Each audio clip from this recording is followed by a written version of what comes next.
pertanyakan ini bukan yang itunya, konsep itunya, Pak. Gimana? Bapa Tuhan, betul? Yesus, Tuhan, anak Tuhan. iya, Gitu. Ya kan? iya. Ya konsep tertunggal itu yang menurut aku itu Enggak bingung agak aneh, kok. Bang. Itu kan ada dalam agama Gini, Islam. Bang. Contoh gini, kalau Islam jelas, Bang. Bukan, Aku bersaksi yang tiada seperti Tuhan itu ada selain dalam Allah, agama Bang. Islam, Bang. Enggak, yang barusan Abang bilang itu ada dalam agama Islam. Masalahnya kita ini pakai terjebak dari bahasa Indonesia. Gini, kata Tuhan itu kan bahasa Indonesia. Bahasa Inggrisnya itu Lord. Bahasa Arabnya itu Rob. Nah, kalau Rob, Bang, banyak pengertian, Bang. iya, tapi kan Rob juga. Coba kata Rob itu apa dalam Al-Quran? Arti terjemahannya. Nggak, gini, Bang.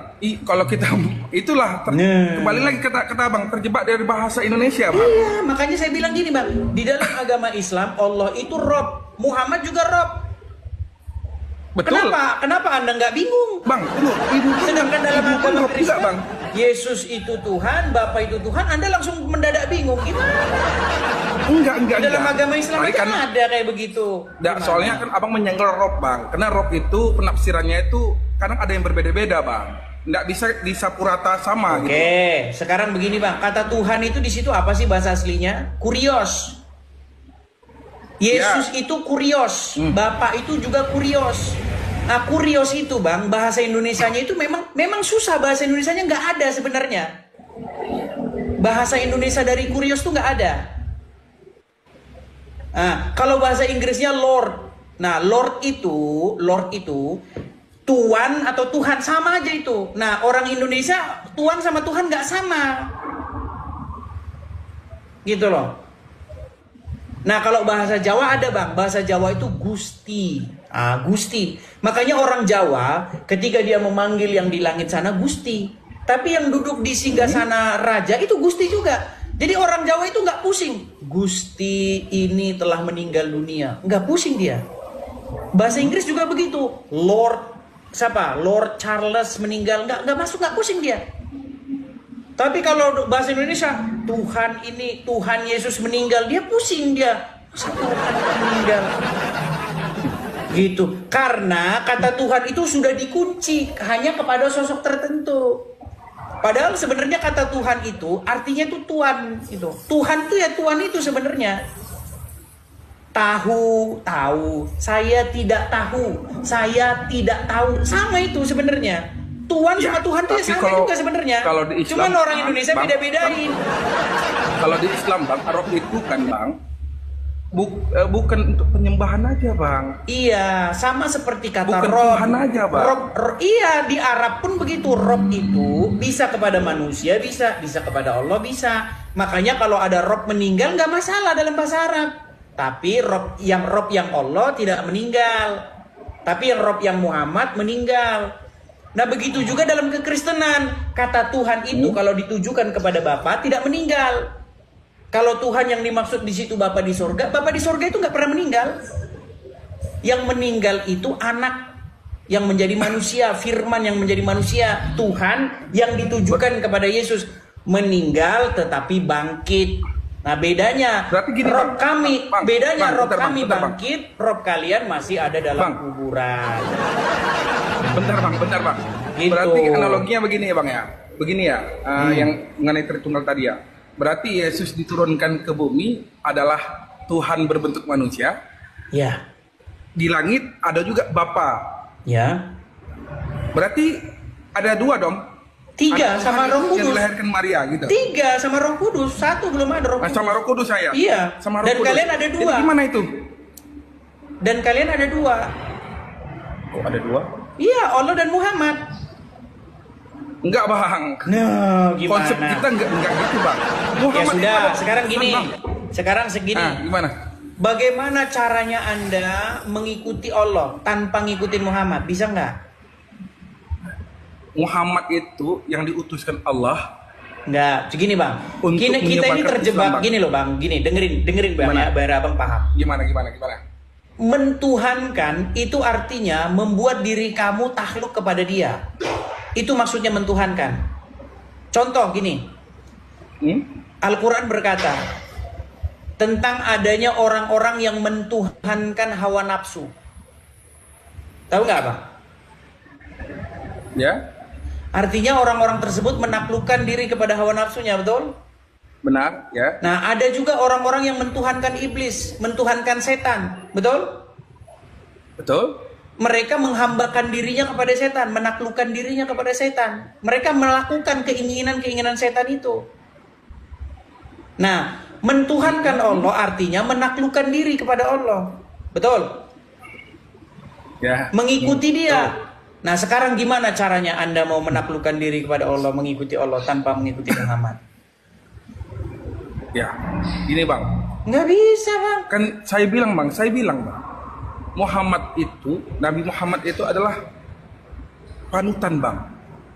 Iya, Contoh saya lah. ngerti Bang. Contoh Anda gini, harus contoh gini, Anda Bang. harus jadikan dia Contoh sebagai kita- rohku juga. Contoh gini, saya sama orang tua saya Bang. Betul kan? Saya apa yang diperintahkan orang tua saya, kalau saya berbakti kepada orang tua, saya akan menuruti Bang. Selagi itu benar. Nah, artinya Anda tidak menaklukkan diri kepada orang tua. Buktinya ketika orang tua menyuruh Anda bunuh diri, Anda nggak mau. Ya benar, betul. Iya, itu artinya Anda nggak menaklukkan diri kepada orang tua. Coba orang tua Anda bilang, Sandi, ceraikan istrimu. Anda laksanakan nggak? Ya, Enggak kan? enggak lah Bang. Iya, karena Anda memang sebenarnya Anda tidak menuhankan orang tua. Anda tidak menaklukkan diri kepada orang tua. Nah, sekarang Ya, saya tanya, analoginya, Bang. kalau Allah yang memerintahkan, boleh nggak dibantah? Nggak boleh Bang. Nggak boleh. Kalau Allah memerintahkan terjun dari jurang, laksanakan nggak? Ya, kalau itu disuruh ya gimana Bang? Iya. Kalau Allah yang nyuruh, Mantap. Anda harus laksanakan. Itu tanda Gini, bahwa Bang. Anda itu melakukan submission. Anda melakukan ketaklukan kepada Dia. Ya makanya saya bilang Bang, kalau Nabi Muhammad yang abang bilang sama Loh, kayak sama. Kalau Islam Muhammad juga, pemerintah nggak boleh dibantah Muslim, Bang, Bang. Nabi Nggak Muhammad boleh. itu menyuruh Bang, Loh. nggak ada yang meleset Bang. Oke, sekarang aku tanya sama Abang. Kalau Muhammad Ya. menyuruh menceraikan istri Abang Ya. laksanakan nggak? Itu kan analogi Abang, kan kenyataan Loh, enggak Bang? barusan ayat yang kita bahas tentang apa, Bang? Barusan Ya. ayat yang kita bahas tentang apa? Betul. Betul, tapi yang di situ makanya saya bilang Bang, ayat yang kita bacakan itu kan Bang, ada asbabul Zaid nuzulnya. punya Mungkin- istri, betul? Ya istrinya zolim gimana Bang? Contohnya Zolim Fir'aun dari Bang. mana? Bukan zolim, Bang. Zaid itu punya istri. Istrinya Zaid itu akhirnya diceraikan oleh Zaid dan jadi istrinya Muhammad. Paham? Sekarang saya tanya, Bang. Ya. Misalnya Muhammad merintahkan kepada Abang, ceraikan istrimu Sandi supaya istrimu menjadi istriku. Abang laksanakan nggak? Ya. Diam kan? Tergantung lah, Bang. Nggak, kalau Diam, abang lari diam. ke situ kan susah Bang. Ini kan aku ceritanya kan berbeda nih Bang. Aku kan ceritanya masalah Tritunggal nih Bang. Dan abang Gini loh ke situ Bang, dulu. gini, Tritunggal itu sederhana, gini Bang ya. Bapak di sorga itu tidak terlampaui oleh akal dan pikiran kita. Dikatakan dalam Bible, tidak seorang pun mengenal, tidak seorang pun melihat Allah, tetapi anak tunggal Allah yang ada dalam pangkuannya, dialah yang menyatakannya. Jadi Bapak di sorga itu menyatakan dirinya, menyatakan keberadaannya, bahwa dirinya itu ada, ya kan, bahwa dirinya itu mengasihi manusia, bahwa dirinya itu ingin menyelamatkan manusia, bahwa dirinya itu ingin memerintah di muka bumi ini menjadi raja, itu dengan perantaraan firman-Nya yang menjadi daging, namanya Yesus. Ya. Nah makanya Yesus itu adalah pengejawantahan daripada Bapa di sorga. Makanya kalau ikut Yesus sebenarnya sama dengan ikut Bapa di sorga. Ya. Taat kepada Ya, Yesus tadi sebenarnya kan taat gini, kepada tadi kan Bapa di abang udah sorga. jelasin itu tuh Bang, udah abang jelasin. Oke, aku terima itu penjelasan abang. Tapi abang menyamakan ke Islam Bang. Loh di Islam juga kan ada begitu dua Bang. kata abang. Makanya aku bantah Di Bang. Islam Kalau Islam itu nggak bisa Bang. Anda tidak bisa Bang. Apakah Allah pernah menyatakan dirinya di dalam Al-Quran? Apakah Allah bicara langsung dalam Al-Quran? Yang ngomong kan Enggak. Muhammad. Betul? Iya, makanya Muhammad itu sebenarnya di dalam agama Anda itu, dia itu pengejawantahan dari Allah.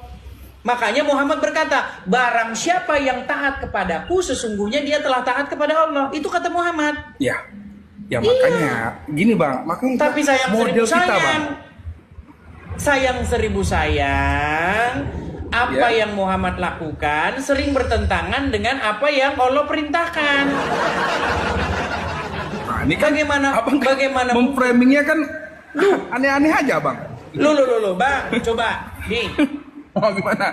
Al-Quran menggambarkan Muhammad itu sebagai sosok yang mata duitan. Abang tahu itu? Nah, Muhammad langsung gimana Muhammad mata duitan bang? Muhammad kaya bang. Abang tahu Muhammad utang sampai sekarang belum dibayar untuk makan. Dia sampai menggadaikan bajunya, baju jirahnya untuk makan. Gimana? Ya. Nih, abang nggak tahu hadis itu? Nggak tahu? Waduh, banyak nggak tahunya bang. Ini saya tunjukkan bang ya. Tahu, saya tahu itu. Nah, saya Berarti tahu. tahu. Itu. Kalau itu saya tahu tuh. Oke, abang tahu Tahu. Muhammad digambarkan sebagai sosok yang mata duitan? Nah, pasti abang Tahu nggak? arahnya Muhammad digambarkan ini kan, sebagai arah sosok perang yang itu mata kan? duitan dalam Al-Quran. Gimana? Arahnya lagi Nabi Muhammad menjarah sisa perang ya? Bukan nih, lihat nih ya, nih, coba ya lihat nih. Gimana? Aduh, nggak tahu dia nih. Lihat ya, surat Abasa ayat yang pertama. Dia Muhammad berwajah masam dan berpaling. Kenapa dia berwajah masam dan berpaling? Nih, saya terusin ayat selanjutnya. Kenapa dia berwajah masam dan berpaling? Kita lanjutkan ayat selanjutnya ya, ayat berikutnya.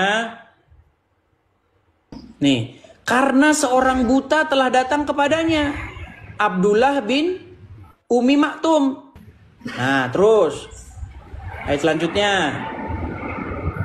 Nih, dan tahukah engkau Muhammad, barangkali dia ingin menyucikan dirinya dari dosa. Terus ayat selanjutnya. Atau dia ingin mendapatkan pengajaran yang memberi manfaat kepadanya. Nah, ini kata kuncinya nih. Perhatikan. Adapun orang-orang yang merasa dirinya serba cukup, maksudnya pembesar-pembesar Quraisy, ya, yang banyak duitnya itu, ya, yang berlimpah harta, maka apa responnya Muhammad? Nih, lihat nih. Maka engkau memberi perhatian kepadanya. Ini Bang Muhammad, kelakuan Muhammad dalam Al-Quran. Kalau ada pengemis buta, nggak punya apa-apa datang kepada Muhammad, muka Muhammad sepet bang, sepet. Tapi kalau pembesar Quraisy yang datang bang, sigap. Nih, maka engkau memberi perhatian. Inilah wajah Muhammad dalam Al-Quran bang. Penggambaran Muhammad dalam Al-Quran.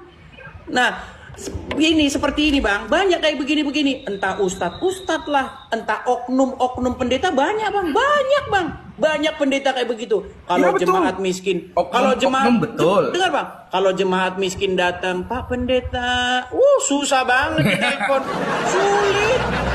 Tapi kalau jemaat yang banyak duit, tajir melintir, saya ada waktu, itu banyak kayak gitu. Oh iya. Betul. Apalagi persepuluhannya ya bang ya? Iya, makanya sekarang saya tanya nih, apakah Muhammad tidak digambarkan sebagai sosok yang demikian dalam Al-Quran?